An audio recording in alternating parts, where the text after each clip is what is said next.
Amy Coney Barrett sat in front of Congress this week, and she said the threats against her and her family have gotten so bad, her own son had to ask her why she needed a bulletproof vest. So people are already saying the same thing in the replies. If the threats are that real, can she still rule without one eye on her own safety? Watch this. My security detail sent me home with a bulletproof vest, and I carried it into my house, put it into my bedroom, dropped it down on a table, turned around, and my 12-year-old son was standing in the doorway of my bedroom, and he wanted to know what it was and why I had it. So today we are reading a pattern because two Supreme Court justices just told two very different stories about the exact same kind of pressure. So here's the setup. Tuesday, July 14th, Barrett and Justice Elena Kagan sat before the House and Senate Appropriations Committees asking for $228 million to run the Supreme Court, most of it security. This was the first time sitting justices had testified before Congress since 2019. Kagan said threats against the court are up 38% this year, on top of a 25% jump the year before. But Barrett went further. She described a swatting attack at her house, a fake 911 call that sent police to her door. It's also been reported in the news that roughly 6 weeks ago, I was the victim of a swatting incident. At that point, my teenage son, one of my teenage sons, opened the door to go out with friends and saw in our street, it was full of police cars, who had responded to a false report of gunshots and raised voices in my home. She described being handed a bulletproof vest after the Dobbs opinion leaked and having to explain to her 12-year-old why mom needed one. Now, watch her face while she says it. One example is when threats to my life were particularly intense a few years ago, around the time of the Dobbs leak.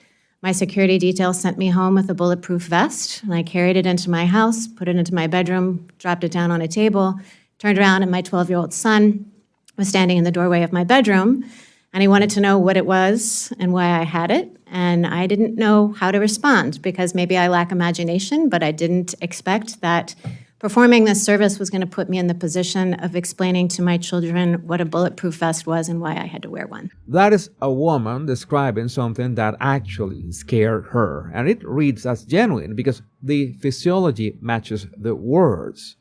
And she closes the whole section on this line. As Justice Kagan said, federal judges across the country, throughout the judiciary, including the Supreme Court, continue to do their jobs without fear or favor, but the threat level is really high. So now here's where it gets interesting, because the internet already has its comparison ready. Clarence Thomas. Because back during his own confirmation fight, Thomas said something people still quote today. I'd rather die than withdraw. If they're gonna kill me, they're gonna kill me. I'd rather die than withdraw. If they're gonna kill me, they're gonna kill me. And later in that same fight, when he was asked directly whether he still wanted the seat, he said it again, harder. I would not be scared. I don't like bullies. I've never run from bullies. I never cry uncle, and I'm not gonna cry uncle today, whether I want to be on the Supreme Court or not. I would not be scared. I don't like bullies. I have never run from bullies. I never cry uncle. So the same building, the same kind of pressure, decades apart.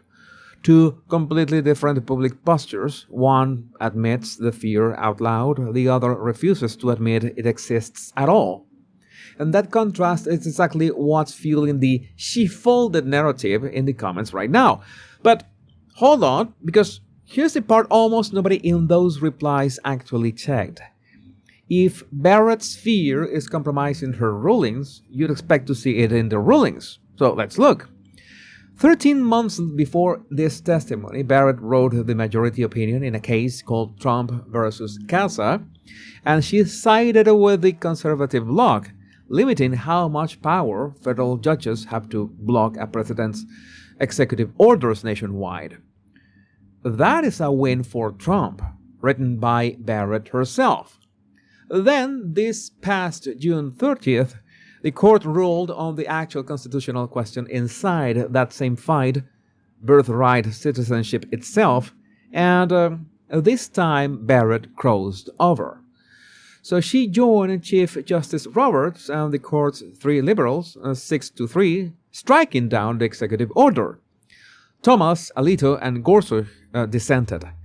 So if you are building the case that fear is steering her left, you have a problem, because a year earlier, that same fear, if it was steering anything, steered her straight into a win for the same administration she supposedly caved to. So that's not the profile of someone being pushed in one direction. That is a justice who moves both ways, and the she's compromised story doesn't survive contact with her own record. Now, this is where I'll give you my honest read, and it's a little more complicated than a clean verdict. Because even though the fear compromised her theory falls apart, that doesn't mean the birthright ruling itself was the right call. At least not my opinion. And some people will tell you it made no real difference either way, that the outcome was going to land there eventually. But game theory says otherwise, because the sequence is important. Barrett had already built the tool a year earlier, limiting the injunctions, and then she declined to use the room she had just carved out on the one case where the room actually mattered most. So that is a justice who armed the executive branch with a narrower court, and then didn't apply the same restraint to herself when the bigger constitutional question showed up. So here's where I actually land on all of this, and it's going to be a little uncomfortable to say out loud. The difference between the two sides of this court usually is not courage versus fear. It's that the liberal justices function as a block almost every time on almost everything that matters. And the conservative justices don't, because conservatism, by definition and by its own ethics, isn't supposed to work that way. It's supposed to hold principle over team. And it pains me to say this, because I'd rather have a conservative majority that wins clean. But the moment we become a single mass of hardliners voting as one unit no matter what, we become the exact thing we have spent decades swearing we'd never be. So Thomas gets to keep his "I'd rather die than withdraw" posture, and I respect and admire it completely.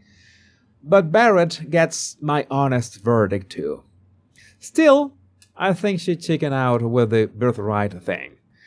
But let me know what you think about this in the comments. And share this video with your family and friends so that they know what's really going on. My name is Jesus Enrique Rosas. I'm the Paralanguage Guy. Much love and bliss.